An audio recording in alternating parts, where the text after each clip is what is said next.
Welcome to episode 1164, Koos Bekker, Building Global Media Empire, Naspers, 11 Lessons. This is an outline of episode 1164, lesson 1 to 6. This is lesson 7 to 11. Lesson 1, Plan A, lawyer. Plan B, media. His plan A did not work out. All the smart allegory that lawyers trade in a court, and I was disgusted, and I resigned. And I traveled around Europe unemployed for 6 months, just bumming around. My life was at an end when I was, 26. Then by accident I came across media. Lesson 2, Global Invasion by Naspers. Watch out, here comes South African invasion. This company, Naspers, has presence in 30 countries across 5 continents, including China, India, Russia, and Brazil. Lesson 3, how he got his initial capital of $2.2 billion in 1997. How he sold pay TV in Europe to Viviendi for $2.2 billion.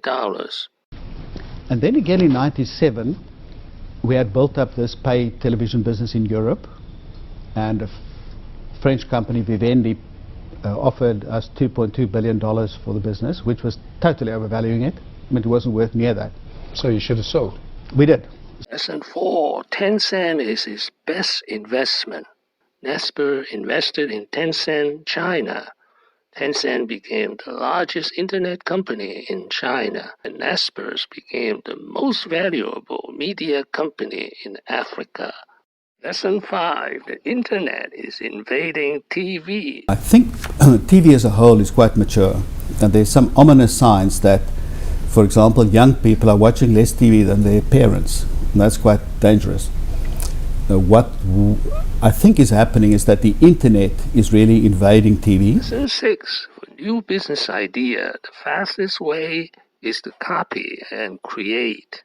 So I think the most productive way of working is actually to identify something that works in some market abroad, copy it as fast as you can, taking care not to infringe copyrights and getting into problems, and then to try to extend it and improve upon it. And maybe Lesson 7, how to be happy is a mix of purpose and pleasure. Well, what are the components of happiness? They say there are 2 things: to have a purpose to your life and to have pleasure. Now, the purpose is to do something that you think worthwhile. The pleasure is the enjoyment of everyday engagement.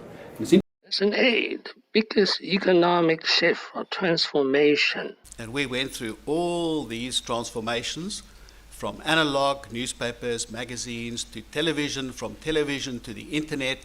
Now on the internet we move towards social networks and e-commerce and these things. Participating in what I regard as the biggest economic shift over the last 500 years since Gutenberg. Lesson 9, his Dutch connection through language and managers. We've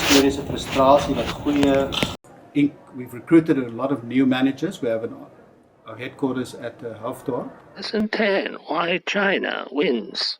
I think China will become the biggest economy in the world, not because they run sweatshops or do evil things, but just because they're so good and they work so hard. If I compare the typical engineer in China, at 7 o'clock on Friday evening, he's working.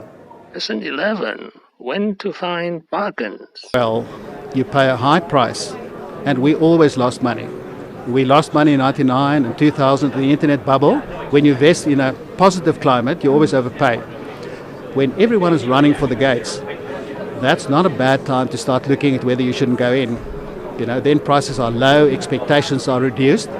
Thank you for watching. Please subscribe and leave your questions and comments below. Wishing everyone peace and prosperity.